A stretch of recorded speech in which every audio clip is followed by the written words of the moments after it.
In this story, every time you hear this sound, please turn the page.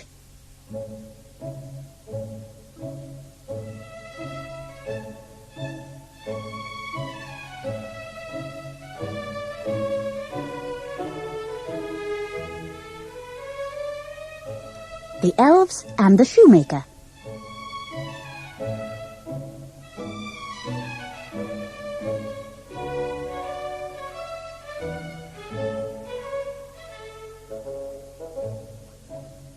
Once upon a time, there lived a shoemaker and his wife. The man was a good shoemaker and he worked hard, yet he and his wife were very poor. As time went on, they grew poorer and poorer. At last, the day came when all the shoemaker had left was one piece of leather.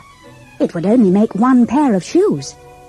That evening, before he went to bed, the shoemaker cut out a pair of shoes from the leather. Then he left them on his workbench, all ready for him to sew next morning. As they were going upstairs to bed that night, the shoemaker spoke sadly to his wife. "I have used my last piece of leather," he said. "I have cut out one pair of shoes. Tomorrow I will sew them. When they are sewed, I do not know what will become of us." The next morning, the shoemaker got up early and went into his workshop, ready to make the shoes. On his bench, instead of the leather that he had left cut out, he found a pair of shoes already made. He was astonished and did not know what to think. The shoemaker took the shoes in his hands and looked carefully at them. They were neatly made, with not one bad stitch in them. He showed the shoes to his wife, who said, "I have never seen a pair of shoes so well made.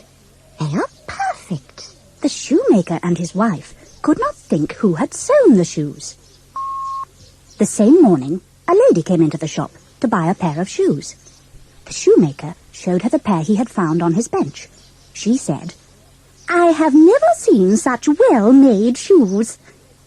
The lady tried on the shoes, and they fitted her perfectly. She was so pleased with them that she paid the shoemaker twice the usual price. With the money, the shoemaker was able to buy leather for 2 pairs of shoes. That night, before he went to bed, he cut out 2 pairs of shoes. He left them on his workbench, all ready for him to sew in the morning. The next morning, the shoemaker got up early and went into his shop to make the shoes. But he had no need to do so. On his bench, he found the 2 pairs of shoes already made. He took the shoes in his hands and looked carefully at them. Once more, he found that they were neatly made, with not one bad stitch in them. That morning, a man came into the shop to buy some shoes. The shoemaker showed him the 2 pairs of shoes that he had found on his bench. The man said, "I have never seen such well-made shoes." He was so pleased with them that he bought both pairs of shoes. He paid the shoemaker twice the usual price. With the money, the shoemaker was able to buy leather for 4 pairs of shoes. That night, before he went to bed, he cut out 4 pairs of shoes. He left them on his workbench, all ready for him to sew in the morning. The next morning, the shoemaker got up early and went into his shop to make the shoes. But he had no need to do so. On his bench, he found the 4 pairs of shoes already made. He took the shoes in his hands and looked carefully at them. Once more, he found that they were neatly made, with not one bad stitch in them. And so it went on. Every night, the shoemaker cut out some shoes and left them on his workbench. Every morning, he found the shoes all neatly made. Many rich customers came to his shop to buy these perfect shoes. So, in time, the shoemaker and his wife became rich. Yet the shoemaker and his wife still had no idea who made these perfect shoes for them.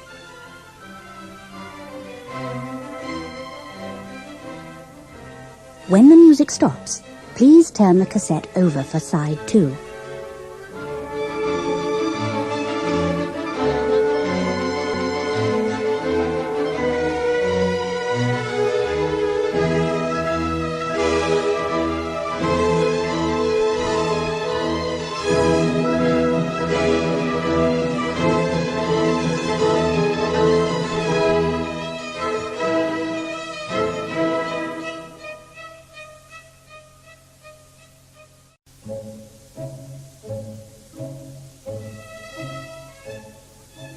One evening, not long before Christmas, when the shoemaker had finished cutting out shoes, he went to his wife. "We still do not know who sews the shoes for us," He said. "Shall we stay up tonight to see who it is that helps us?"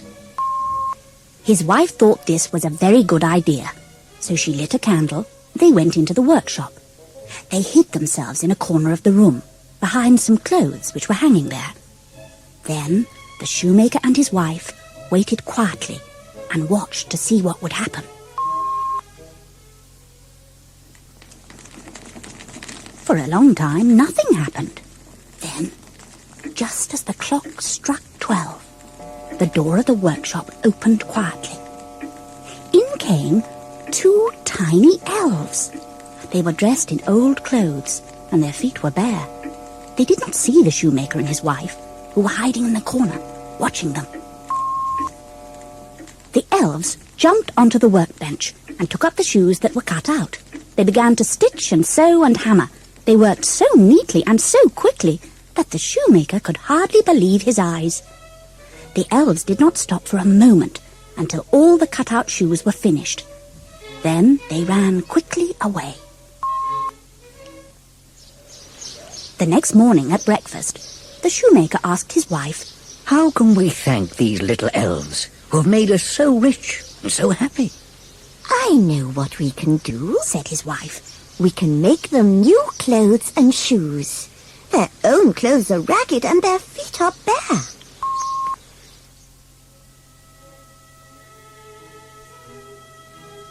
During the evenings that followed, the shoemaker and his wife began to make new clothes for the elves. The shoemaker chose the thickest leather he could find. He cut out 2 of the tiniest pairs of shoes you have ever seen. Then he stitched the shoes as carefully as ever he could. The shoemaker's wife cut out 2 white shirts, 2 small green jackets, and 2 pairs of trousers to match. She sewed them with tiny stitches. She made 2 little caps, each with a feather in it. She also knitted 2 pairs of wee white stockings. By Christmas Eve, the tiny clothes and shoes were finished. The shoemaker cleared the leather and tools from his workbench. He and his wife laid their presents on the bench instead of the usual work. Then they hid themselves as they had done before and waited to see what the elves would do.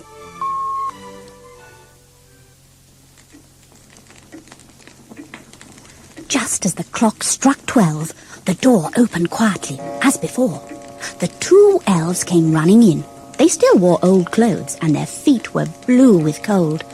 They jumped onto the bench, ready to get to work at once. But there was no leather on the bench, only the tiny clothes. The elves were astonished at first, and then they were delighted. In no time at all, they were out of their old clothes. Then, talking and laughing, they dressed themselves in the beautiful new clothes, the green jacket and trousers, the white shirt and stockings, the soft leather shoes, and the little caps with the feathers that nodded as they laughed. In their delight, the little elves skipped and jumped over chairs and benches. Then they joined hands and danced around as they sang, "Now we are boys so fine to see, we need no longer cobblers be." At last they danced happily out of the door.